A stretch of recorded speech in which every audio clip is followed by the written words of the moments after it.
টুকটুকে লাল ড্রাগনটা পাখি বা কাঠবিড়ালির পেটেই গেল। কি সুন্দর লাল হয়েছিল ড্রাগনটা, সবচেয়ে বড় সাইজেরই ড্রাগন ছিল এটা।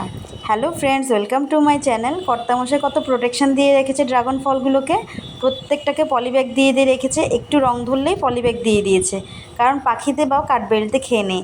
এত ড্রাগন ধরেছে, কিন্তু আমরা নিজেরা একটা ড্রাগন পুরোটা কখনো খাইনি, হাফ হাফ করে কেটে কেটে খেয়েছি।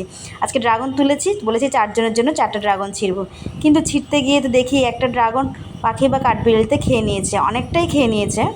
আর ড্রাগন ফুল গাছে দেখলাম অনেক ফুল এসেছে আর ফলও ধরেছে অনেকটা। এই বছর হয়তো বা লাস্ট হবে, এই সিজনটাতে এটাই লাস্ট হবে। তো তাও লাস্ট বলে একটু মায়া লাগছিল খুব, পাখিতে এত বড় ড্রাগনটা খেয়ে নিয়েছে, কিন্তু কিছু করার নেই। দেখে আমার মনটা খারাপ হয়ে গেছে। খেতেও তো একটু ছোটো দেখে খেতে, তাও তো ভালো ছিল। পুরোটা তো পাখিতে খেতে পারবে না, একটু ঠুকরিয়ে ঠুকরিয়ে রেখেছে, এটা তো আর খাওয়া যাবে না। তাও রাখে গাছে ছেড়ে দিয়ে আসলাম যে বাকিটাও পাখি খেয়ে নেবে। টাটা।